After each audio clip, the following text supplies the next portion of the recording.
Minggu iki ana acara ing balai, ana pewayangan. Kevin lan kancane padha nonton wayang. Saking serune, kanthi wektune mulai bengi.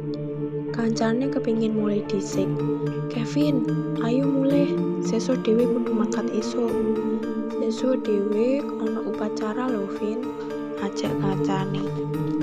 Emoh, cek seru iki. Kalian mulai dhisik wae. Nolak si Kevin. Kancane tetep maksa kanggo mulih lan ngajak si Kevin meneh. Sesuk upacara, Vin, dhewe engko ora iso tangi lho. Kancane ngeyakinke si Kevin kanggo mulih. Tapi percuma ajaane kancane. Kevin tetep uga mulih lan lanjut nonton wayang. Yo wis, akhirnya Kevin ditinggal mulih kancane.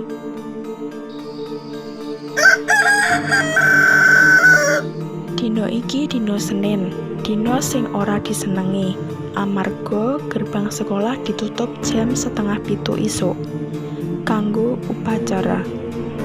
Kevin mlayu-mlayu kanggo mlebu sekolah, tapi tetep wae wis ra entuk mlebu karo bapake satpam. Akhire Kevin nunggoni ing jaba gerbang kanthi upacarane bar. Jam 7:10 isuk upacarane wis bar. Kevin entuk mlebu karo bapake satpam, tapi Kevin kudu ing ruang BK dhisik kanggo sanksi telat iki. Kevin ngetuk pintu ruang BK. Sugeng enjing Bu, kula Kevin saking kelas 11-5. Kula nyuwun pangapunten Bu, amargi kula kesiangan kanthi terlambat mlebet sekolah. Kanggo wajah mlase iku. Yo nang, lah kowe kok iso telat mlebu sekolah ki ngopo? Kan wis reti harang toh yen ana upacara, jawab guru BK. Nggih Bu, kula ngertos. Wau dalu kula ngersa wayang Bu bareng kancaku kula. Nanging kula wangsul jam 11 dalu. Kevin jelasake pas dheweke nonton wayang. Lho, piye to nang? Kok malah ngaboti wayange dibandingke sekolahe? Kowe kan bocah sekolah toh, kewajibane utama ki yo sekolah. Nonton wayang ki iso lain hari. Lah saiki kancamu sing melu nonton kuwi telat herang ora? Misuhe Bu BK kanggo Kevin. Kevin mung iso nunduk lan jawab alus. Boten Bu, kanca-kanca kula sampun bidal saderengipun upacara diwiwiti. Lah kuwi kancamu iso mangkat gasi lho ya. Kan podo-podo nonton wayange, jawab ibuke. Kevin jelasake yen kancane mau bengi iku wis ngajak mulih dhisik amarga sesuk ana upacara.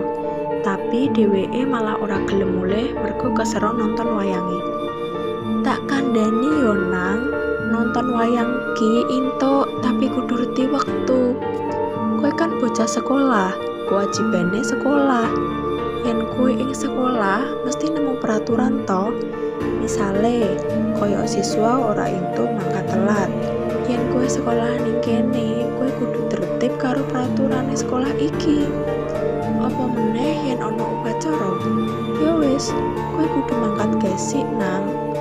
Saiki delok kancamu ora telat. Goro-goro mereka ngerti yen kudu tangi gesik kanggo upacara. Pesen ibu BK kanggo Kevin. Ing kono Kevin mung iso mantuk-mantuk. Akhire ibu BK ngintuke Kevin kanggo metu saka ruang BK. Tapi dheweke kudu ngresiki kamar mandi lanang sik supaya entuk mlebu kelas. Bel istirahat muni. Wayahe Kevin mlebu kelas kanggo nglanjutke pelajaran. Mergo ngresiki kamar mandi, Kevin ketinggalan pelajaran jam ke-1 nganti 3. Mau pelajaran kimia bahas opo wae? Takon Kevin marang kancane. Mau gurune ngadake ulangan dadakan kanggo nilai tambahan. Sing ra melu yo ora entuk nilai tambahan, jawab kancane. Loh, masa ora entuk susulan? Takon Kevin. Ora, Vin, dadi wong kok ora ngandel. Kancane melu emosi. Ning kono Kevin gelo amarga awake ra entuk nilai tambahan gara-gara dene telat mlebu sekolah.